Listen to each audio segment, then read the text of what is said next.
What is up, fellow garage shop car people, aficionados, whatever you are, YouTube people?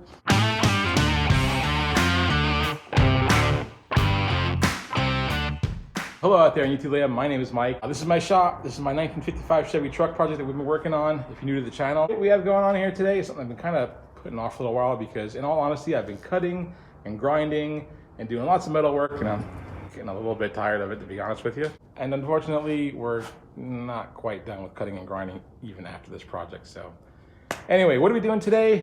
We have our C-notch kit for our rack and pinion, as you can see right there, where it's kind of really close to the frame. Yeah, we got to notch that out and get these welded in. I'm kind of not sure why I didn't just do it before I even put the rack and pinion in. I knew I was going to have to because I have drop spindles. I guess it's all for the better that it's on anyway, so now I can mark it exactly where it needs to be and make my cuts accordingly. So my plan of attack, you can see right here, I've made 2 marks on both sides of the rack where I want my cutout to be. And then what I did is I took a straight edge, lined it up with that mark, and then transferred that mark to the other side of the flat side of the frame, or the outside of the frame, on both sides. So that, because I want to make my cut on the outside in, not from the inside out, since I'm kind of catching the bottom here and the boxing plates. I want to start with a flat surface on the outside and work my way in. All right, so we've got both of our sides marked up where we're going to make our cuts. Next thing we're going to do is get this rack and pinion out of the way. When I install cotter pins on a mock-up or just temporarily, I don't bend them all the way out because I want to be able to take them in and out like this.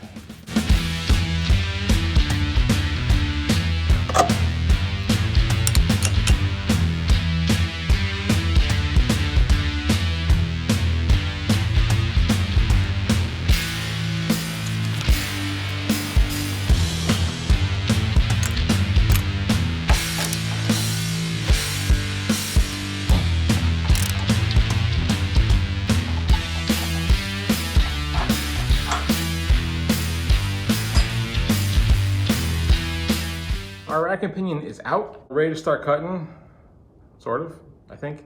First thing that comes to mind, how am I gonna make this cut, is to just reach for the old angle grinder. And that will work, except that obviously it's a straight blade, so we've gotta make a bunch of little cuts and then kind of clean out all those little pieces that we cut, and I don't really wanna do that. I had an idea, I think it'll work. I'm not sure if it'll work, but let's give it a shot. So what we have here is a hole saw with carbide teeth. Carbide teeth are a little bit better for cutting metal. They'll last a little bit longer, and it should cut a little bit faster than like a regular bimetal hole saw blade. Now, I did something a little bit different. Our actual C-notches are 3.5 inches in diameter. So I got a 3.5 inch pipe, they just kind of halved it. So 3.5 inch hole saw should do the trick. But I decided to go for 3 5/8. And my thinking behind that is that if I cut the hole out the exact same size as the C-notch, I'm gonna have to do a butt weld. Butt weld meaning both pieces of metal will be exactly flush to one another and I won't have any kind of lip to weld to.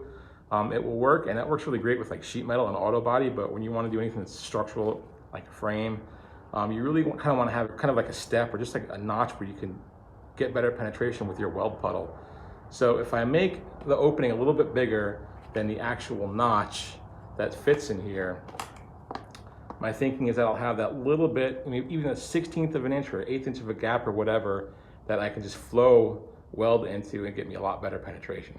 Now, the trick with cutting with a hole saw, you're not cutting a full circle, we're cutting a half a circle. So obviously your arbor anchors the hole saw in the material that you're gonna cut, and it keeps it from moving all over the place. If you've ever tried to cut a hole, like a half a hole without having the arbor in the material that you're cutting, it's kind of a recipe for lots of blood and stuff like that, actually. So I don't like to do that, especially our frame. You know, it's just gonna score it and make a mess. So we've got to get this arbor in the frame to anchor our hole saw so we make a really clean cut. The person who created blister packs is a really, really evil person in my opinion. So part of the dilemma that I'm having is this horizontal line right here represents the maximum height of our C-notches. If I take the arbor of the hole saw and just catch the bottom of the frame, it makes, you can't really see it on camera, but it makes the top of the hole saw, you guys see that? I mean, we're at like 3/8 of an inch above where we need to be. I've got to get down here. I have an idea. All right, so in we go to the magical pile of crap. Let's see if we can find, yes, this might work. You guys following along yet? You see where I'm going with this? Looks like I'm not getting out of grinding anyway today.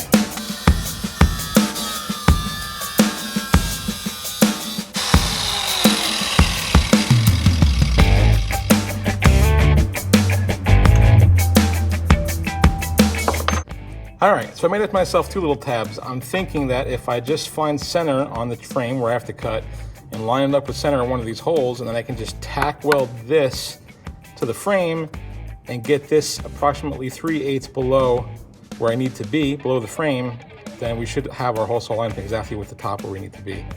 So what I've done is I've just got a magnet holding that little half of a bracket to the bottom of the frame. I've ground down some of the top of it right there so that we have clean metal.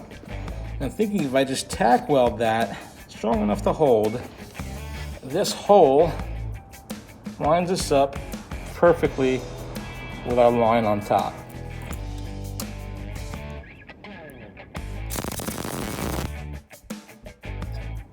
Now I also don't have to worry about grinding this off or cutting it off when I'm done because this is the piece we're cutting out, so I can just discard it. All right, I'm gonna attempt to wrap all this up with a blanket like I did over there as best I can to keep our components nice and clean. All right, looks like we're lined up perfectly. Here goes nothing. The good news is that it's working pretty good, actually. The bad news is that there was so much torque, I snapped my little tab off. So I'm gonna have to re-weld this up, and I think a lot better. And we picked a fine time to run out of welding wire. I think we have another roll somewhere in here. Yes, we do. What do we have here? 30, that's what we need. Be right back.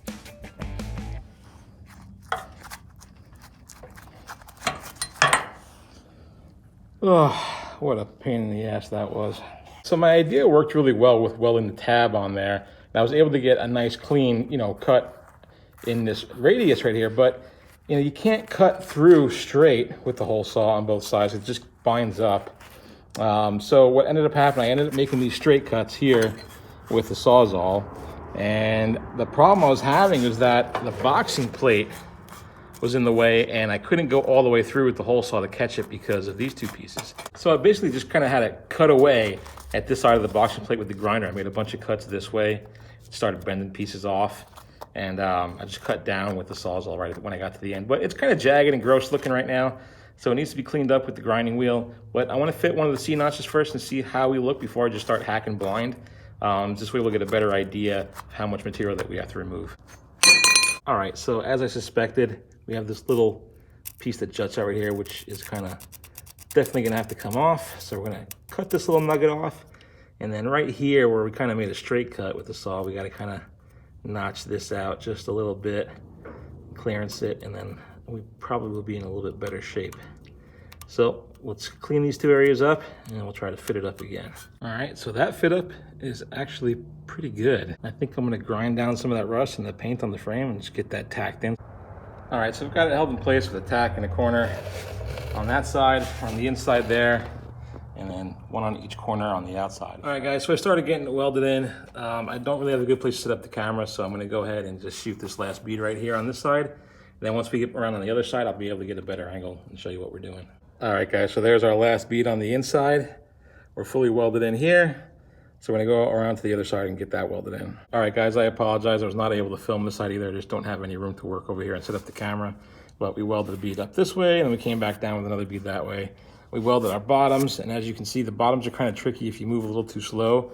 I got two, dingleberry drips right here. So I'm going to take the grinder and just kind of smooth these down. We're good over here. We'll get a little coat of flat black on here just to keep it from rusting. And that's going to do it for this side.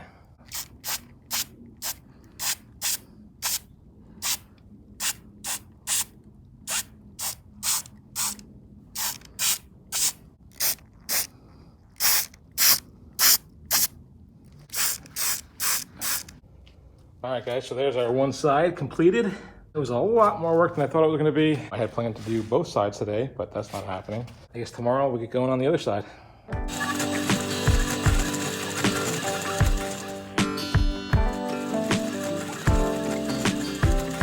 All right, so our semicircle is all the way through, but again, we have the issue of being able to cut a straight line on the bottom frame and a straight line over here. And on this side, it becomes more difficult because we have the boxing plate. You guys can kind of see through the opening right there where the boxing plate comes and blocks us from being able to cut a straight line across. So it's going to be kind of chiseling away again at that boxing plate to open up an area where we can make a straight cut along the bottom.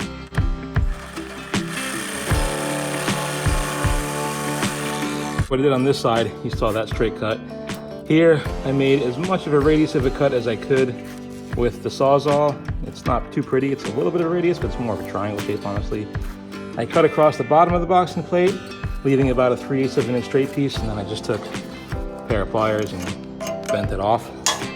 So now I'm thinking I can probably have enough room to get the Sawzall blade from here to here and just cut this straight across. All right, so our fit up is good. I'm gonna go ahead and get some tacks on that to hold it in place.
All right, guys, there you have it.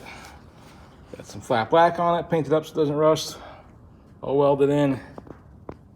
Looking good, I'm happy with it. I was kind of nervous about these bolt holes right here, or the holes in the frame on both sides, but I just narrowly missed them with both notches. That side definitely went a whole lot faster than the driver's side. I think it's just because I did that side yesterday and I kind of knew what to expect going into this. So, I mean, I've been in the shop maybe, I don't know, 45 minutes to an hour. Yesterday was embarrassingly a lot longer, getting that one side done. But I don't know what it was, but just cutting the straight pieces on the bottom part of the frame really fought me and gave me a hard time. Just for some reason, this side just went much, much smoother. Let's get our rack and pinion back in place.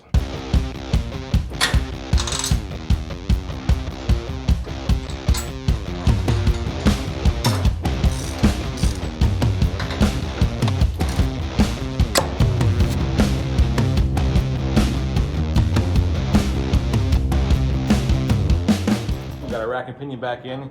Even get a little bit ahead of myself here and mocking up how high my engine's got to be so it clears that rack. That's going to do it for this video. Thanks for watching.